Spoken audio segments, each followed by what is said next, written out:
নমস্কার বন্ধুরা, মঙ্গলের স্বাদ রান্নাঘর আপনাদের সবাইকে স্বাগত। আজকে আমি একটা নতুন ধরনের পাস্তা করে দেখাবো, চিলি পাস্তা। একদম সম্পূর্ণ নতুন ধরনের পাস্তাটা। তো আমার বাচ্চারা এখন আবদার করেছে পাস্তা খাবে, তাই পাস্তা বলছে একটু নতুন ধরনের রান্না করে দেখি একটু কেমন লাগে। তাও আপনাদের সাথে শেয়ার করছি রান্নাটা, ভালোই হবে খাবারটা। আর দেখুন তাহলে আমি কীভাবে রান্নাটা করছি। আমি এখানে তো জল গরম করতে বসিয়ে দিয়েছি, হালকা গরম হতে হয়ে এসেছে। এবার একটু সামান্য একটুখানি নুন দিয়ে দেবো, একদম অল্প করে নুনটা দেবো, আবার পরে দেবো নুনটা। নুন দিয়ে দিয়েছি। এবার একটু জলের মধ্যে একটুখানি সাদা তেল দিয়ে দেবো অল্প করে, দিয়ে একটু ভালো করে তেলটা নাড়াচাড়া করে নেবো জলের মধ্যে।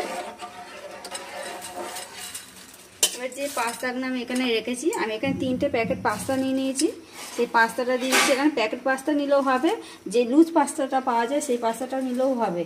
আমি এখানে প্যাকেট পাস্তাটাই নিয়েছি, তাই দিয়ে দিচ্ছি প্যাকেট পাস্তাটা। একটু সিদ্ধ করে নেবো, খুব সিদ্ধ করবো না, হাফ সিদ্ধ করে নেবো পাস্তাটা। তখন সিদ্ধ হয়ে গেলে দেখাচ্ছি আপনাদের। পাস্তাটা সিদ্ধ হয়ে গেছে, নামিয়ে জল ঝরতে দিয়ে দিয়েছি একটা ফুটো ফুটো বাটির মধ্যে। আর এখানেও কড়াটা বসে দিচ্ছি গরম করতে।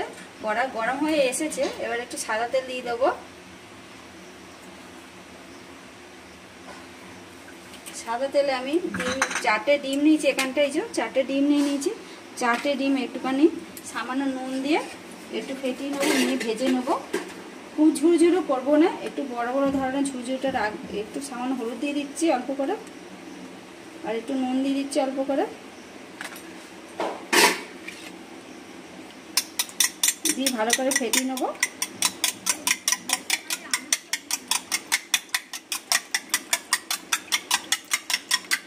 ভালো করে ফেটে নিয়েছি। আর এখানে আমার তেলও গরম হয়ে গেছে ভালোভাবে। আমি তেলের মধ্যে ডিমটা দিয়ে দেবো।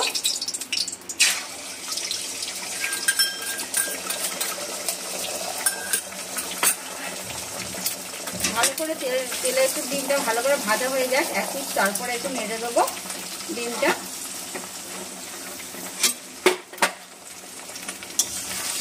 ডিমটা আমি খুব ঝুড়ো ঝুড়ো করবো না, ঝুড়ো ঝুড়ো করলে খুব একটা খেতে ভালো লাগবে না। একটু সামান্য একটু বড় বড় করে রাখবো ঝুড়ো ঝুড়োটা।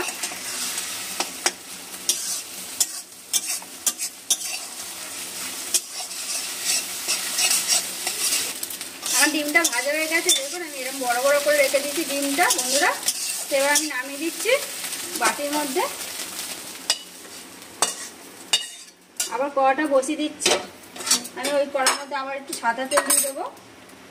পাস্তাটা আমি সম্পূর্ণ সাদা তেলেই করছি পাস্তাটা। সরষের তেল দিলে সরষের তেলটা গ্যাস লাগে, তাই সাদা তেলেই করছি, সাদা তেলেই ভালো হবে পাস্তাটা। তেল তো আমার গরম হয়ে গেছে। আমি এখানে পেঁয়াজ কেটে নিয়েছি চৌকো চৌকো করে। দেখুন যে চিলি পাস্তা চিকেন ফিকেন করে যেগুলো, যেই চিলি দিয়ে সেগুলো আমি এরমভাবে কেটে নিয়েছি একদম পেঁয়াজটা। সবকটা কাঁচা এই ক্যাপসিকামও নিয়ে নিয়েছি এখানটা আমি কেটে। আর এখানে একটা পাকা ক্যাপসিকাম নিয়ে নিয়েছি, আর সবুজ কাঁচা একটা নিয়ে নিয়েছি সবুজটা। আর নিয়ে নিয়েছি রসুন কুচি নিয়েছি এখানটা, গোটা কত রসুন কুচি নিয়েছি ছোটো ছোটো করে। আর নিয়েছি কাঁচা লঙ্কা। আমি আগে পেঁয়াজটা তেলে দিয়ে দেবো। পেঁয়াজ ক্যাপসিকাম সব আমি একসাথে দিয়ে দিচ্ছি তেলের মধ্যে সবকটা, দিয়ে ভালো করে একটু ভেজে নেবো।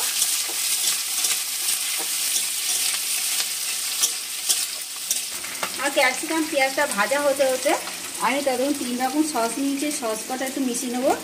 এখানে নিয়েছি টমেটো সস নিয়ে নিয়েছি, টমেটো সসটা আগে নিয়ে নিচ্ছি এখানটা। টমেটো সসটা একটু বেশি করেই লাগবে। এখানে টমেটো সসটা নিয়ে নিয়েছি। আর এখানে একটু সয়া সস নিয়ে নেবো। আমি ঢাকনা মেপে নিয়ে নিচ্ছি সয়া সসটা 1 ঢাকা। আর এখানে নিয়েছি চিলি সস, সেটাও দিয়ে দেবো এখানটা। আমি গ্রিনটা নিয়েছি, চিলি সসটা আপনারা লালটা হলে লালটাও নিতে পারেন, রেড কালারের যেটা। আমি এবার ভালো করে চামচের সাহায্যে একটুখানি ফেটিয়ে নেবো সসটা। আমার ক্যাপসিকামটা পেঁয়াজটা ভালোভাবে ভাজা হয়ে গেছে। আর খুব একটা ভাজলে এটা ভালো লাগবে না, লাল লাল করে এটা হালকা ধরনের ভাজতে হবে। এরকম করে আমি ভেজে নিয়েছি সবকটা। আর এখানে যে সস কটা মিশিয়ে নিয়েছিলাম 3 কোনা সস, সেটাও দিয়ে দিচ্ছি। আমি গ্যাসে এটা হাই রাখতে হবে না, একদম হালকা করে উনুনে আঁচটাও রেখে দেবেন। আমি গ্যাসে করছি বলে আস্তে করে দিয়েছি। তো সব সসটা দিয়ে দিচ্ছি এটা আগে তেলে,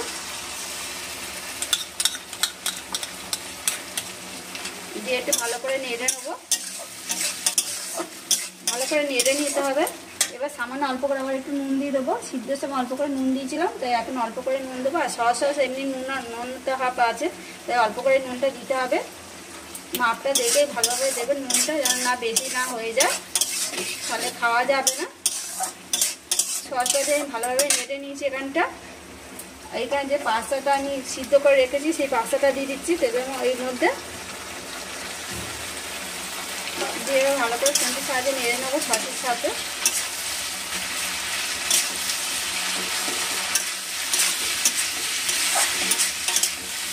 আর এখানে যে ডিমটা রেখে নিয়েছি ভেজে, সেই ডিমটাও আমি দিয়ে দেবো এতে।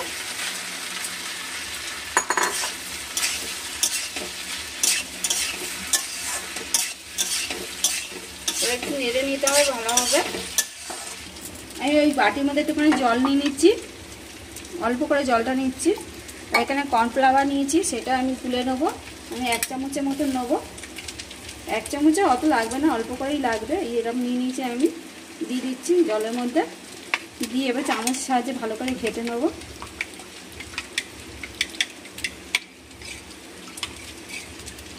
এটা আমার গোলা হয়ে গেছে।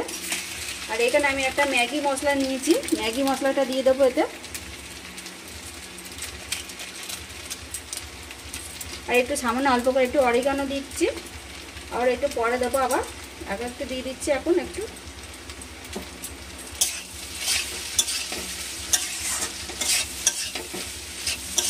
আর এখানে যে কর্নফ্লাওয়ারটা গুলে নিয়েছি সেই বাটির মধ্যে আমি এবার দিয়ে দেবো এটাও। এবার আর একটু জল দিয়ে দিচ্ছি, এটা বাটিটা ধুয়ে ভালোভাবে দিয়ে এবার ভালোভাবে একটু নেড়ে নিতে হবে একবার একটু ভালোভাবে।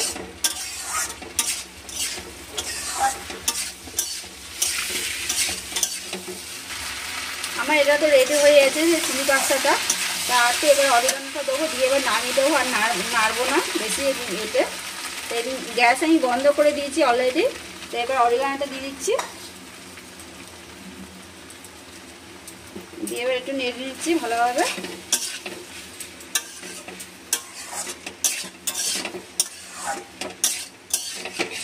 তারপর নামিয়ে নেবো। আমি এখানে একটা বাটি নিয়ে নিচ্ছি, বাটির মধ্যে নামিয়ে নিচ্ছি সবটা।